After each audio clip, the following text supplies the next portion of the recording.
Imagine witnessing a boxing rematch where history seemed poised to repeat itself, only for the outcome to stir up even more debate. Welcome to the thrilling world of Cameron Vuong versus Gavin Gwynne. In Birmingham, England, the highly anticipated return bout between Cameron Vuong and Gavin Gwynne ended in a thrilling draw, mirroring the contentious nature of their initial clash back in November. Vuong, boasting an unblemished record of 9-0-1 with 4 knockouts, emerged victorious last time, but countless fans and experts argued that Welsh fighter Gwynne deserved the win. This time around, at Birmingham's National Exhibition Centre, the fight unfolded in a strikingly similar fashion. Vuong dazzled early with his lightning-fast footwork and technical prowess, but Gwynne's seasoned experience and larger build gradually overpowered him as the rounds progressed. The judges declared a majority draw, with tallies of 97-93 for Vuong and 95-95 twice, leaving both boxers frustrated yet respectful. But here's where it gets controversial. Much like their first encounter, the 23-year-old Vuong began strong, effortlessly countering Gwynne's advances with nimble movements that highlighted his superior speed against the more stationary Welshman.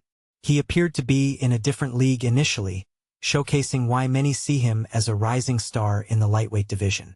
However, as the third round kicked off, Gwynne ramped up the physicality, pressuring Vuong against the ropes where the younger fighter struggled to cope with the raw power.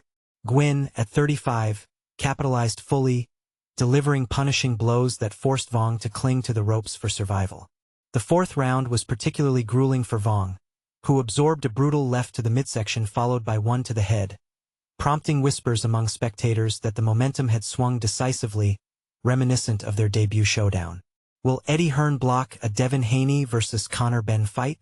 Paulie Malignaggi is not convinced that Eddie Hearn would actually move forward with a Devin Haney versus Conor Benn fight. In today's episode, we break down why Paulie feels the matchup may never see the light of day and what the holdup really is. Wednesday, November 26, 2025. https://www.boxingscene.com/talk-shows/will-Eddie-Hearn-block-a-Conor-Ben-fight question mark SPG $SPL=B. The fifth round tightened up considerably, but Gwynne continued to dominate, dismantling Vuong's defenses with relentless left hooks to the head, while Vuong remained trapped on the ropes. By the midpoint, it seemed inevitable that Gwynne was edging closer to victory. Gwynne peaked in the sixth, cornering Vuong and targeting his body before following up with a snapping right that jolted Vuong's head back. Vuong resorted to clinching to shield his torso, earning a warning from referee Marcus McDonnell for excessive holding. And this is the part most people miss. Vuong summoned an incredible comeback, launching the seventh round with renewed determination. He landed a sharp jab to Gwynne's face, dodged away skillfully, and countered with a right uppercut as Gwynne charged forward. They traded jabs intensely until the bell. Gwynne struck back hard in the eighth, his jab forcing Vuong's head against the ropes, where Vuong appeared increasingly fatigued and overwhelmed by the fight's intensity. Still, Vuong capitalized on an accidental foul by Gwynne, a glancing blow to the back of the head, that gave him a brief breather courtesy of McDonnell. With the final 2 rounds crucial to safeguarding his perfect record, Vuong dug deep, transforming into the aggressor despite the odds.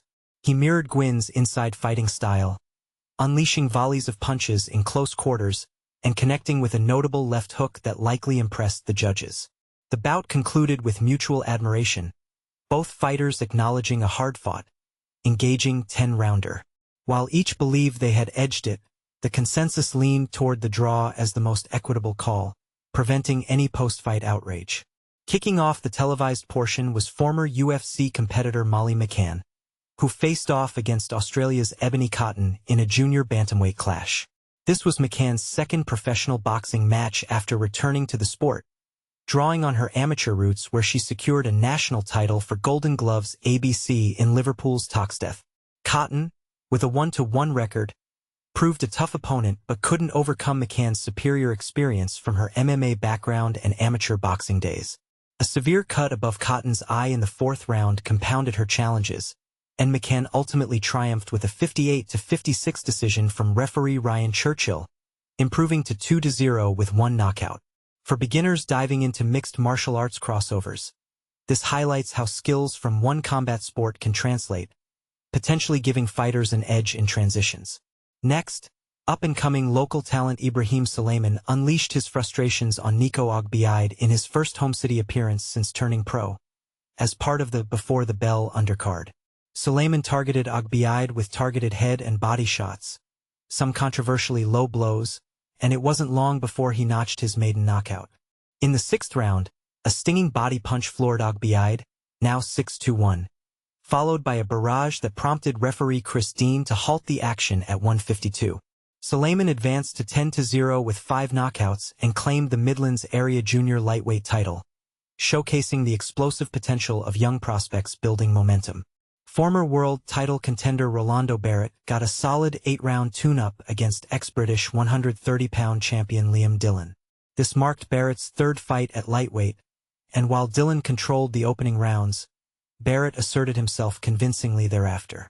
Referee Ryan Churchill scored at 78-74 for Barrett, who now stands at 34-3 with 18 knockouts and eyes bigger names in the 135-pound division.